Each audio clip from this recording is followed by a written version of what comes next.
నమస్కారం.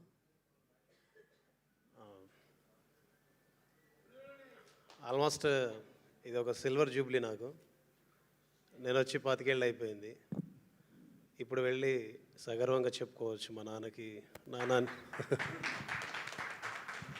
నువ్వు దేనికి పనికి రావురా, నువ్వు దేనికి పనికి రావు, అసలు నీ వల్ల ఏంటి ఉపయోగం రోజు మా నాన్న తిట్టేవాడు.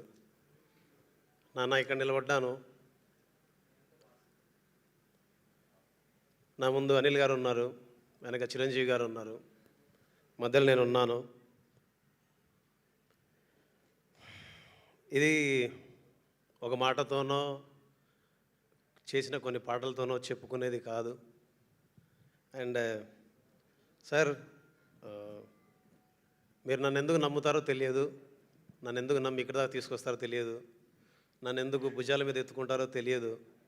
నాకు తెలుసు చాలామంది, చాలా మాటలు, చాలా ఇబ్బందులు, చాలా ప్రశ్నలు, చాలా సమస్యలు, వాటన్నిటిని దాటి వాటన్నిటిని అధిగమించి చివరికి బీమ్స్ ఉంటే బాగుంటుందని మీరు నమ్మకంతో, ప్రేమతో, గౌరవంతో తోడబుట్టిన తమ్ముడి కంటే ఎక్కువగా నడిపిస్తారు. ఈ క్షణం ఇక్కడి నుంచి నాకు అనిపిస్తుంది, మీ తల్లిదండ్రులకు నా పాదాభివందనం. ఈ క్షణం ఇదే వేదిక నుంచి అనిపిస్తుంది, మీకు కూడా నా పాదాభివందనం. పాటకు పూర్తిస్థాయి స్వేచ్ఛని, పాటకు పూర్తిస్థాయి గౌరవాన్ని, పాట యొక్క రూపం బీమ్స్ అయితే, బీమ్స్ ఎక్కడికి వచ్చి నిలబడి మాట్లాడితే, బీమ్స్ యొక్క తల్లిదండ్రులు గౌరవపడితే, గౌరవ ప్రపంచంలో గౌరవంగా వాళ్ళు పేర్కొనబడితే, దాని వెనకాల, ఈ కష్టం వెనకాల మీరందరూ చూపించిన ప్రేమకి, మీరందరూ నా వెనక నిలబడి నువ్వు ముందుండాలి అని చూపించిన ఇష్టానికి నేను ఎప్పుడు రుణపడి ఉంటాను. ఇక నుంచి నేను ఇంకా చాలా మాట్లాడేది ఉంది, బట్ ఒక మాట చెప్తాను. నా మనసు ఈ సినిమా మొదలైన దగ్గర నుంచి ఒకటి అనుకుంటూ ఉంది, ఒక సాధారణ కానిస్టేబుల్ కుమారుడు ఒక మెగాస్టార్ అయితే, ఒక సాధారణ ఆర్టీసీ బస్ డ్రైవర్ కొడుకు ఒక గొప్ప దర్శకుడు అయితే, ఒక సాధారణ రైతు కొడుకు భీమ్ సిసురులియో వాళ్ళ దగ్గర నిలబడి వాళ్ళతో కలిసి పనిచేయగలిగితే, అంటే ఒకరు కర్షకుడు, ఒకరు కార్మికులు, ఒకరు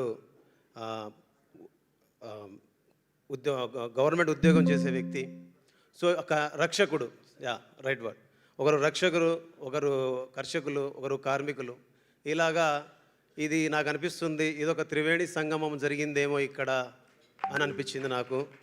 ఎక్కడో మారుమూల పల్లెల్లో పుట్టి పెరిగి ఇక్కడ దాకా రాగలగడం, వాళ్ళు కూడా అక్కడ నుంచే ప్రయాణం మొదలుపడి ఇక్కడ దాకా రాగలగడం, అండ్ ఇంత గొప్ప ప్రయాణాన్ని, ఇంత గొప్ప విజయాన్ని, ఇంత గొప్ప ప్రేమను చూపించినందుకు తెలుగు ప్రేక్షకులందరికీ మనస్ఫూర్తిగా నా నమస్కారం. జై హింద్.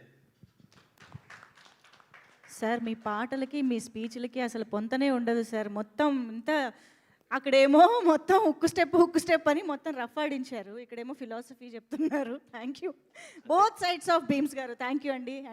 అండ్ సారీ, థ్యాంక్స్ చెప్పాలి కొందరికి. మిథున్ సార్, మా కీబోర్డ్ ప్లేయర్ మిథున్ గారికి, అండ్ మా వైద్య గారికి, మా అగస్త్య గారికి, మా హెల్విన్కి, మా రైటర్ శాస్త్రి గారికి, శ్యామన్నకి, భాస్కర్ భట్ల గారికి, ప్రతి ఒక్కరికి, మెయిన్లీ చివరిగా ఎప్పుడు చెప్పాలన్నా ధైర్యంగా చెప్తాను, ఎప్పుడు చెప్పాలన్నా గర్వంగా చెప్తాను, మా మాల్యా ఇక్కడ దా. నేను ఈరోజు ఇక్కడ మీ అందరి ముందు నిలబడి ఇంత సంతోషంగా నా కష్టాలను అధిగమించి, ఇబ్బందుల్ని అధిగమించి నేను పాట చేయడానికి కానీ, పని చేయడానికి కానీ, మీ అందరి ముందు ఇంత గొప్పగా పనిచేశానని 4 మాటలు నాకు ప్రశంసలు వస్తున్నాయంటే కనుక, నాకు తల్లి లాంటివాడు, తండ్రి లాంటివాడు, తమ్ముడు లాంటివాడు. నిజం చెప్పాలంటే నువ్వు లేకుండా నేను లేను. మీ సార్ చిరంజీవి సినిమా చేశాడని నువ్వు ఎంత సంతోషపడ్డావు నేను చూశాను. నేను చేయలేదురా, మనందరం కలిసి చేశాం. తెలుగు రాష్ట్రాల్లో ఉన్న 10 కోట్ల మంది కలిస్తే బీమ్స్ 10 కోట్ల మంది కలిసి పనిచేశారు ఆయనకి. Thank you so much. Love you Malya. Thank you అండి, thank you very much. So yes, మరి ఇప్పుడు ఆలస్యం చేయకుండా మన శంకర వరప్రసాద్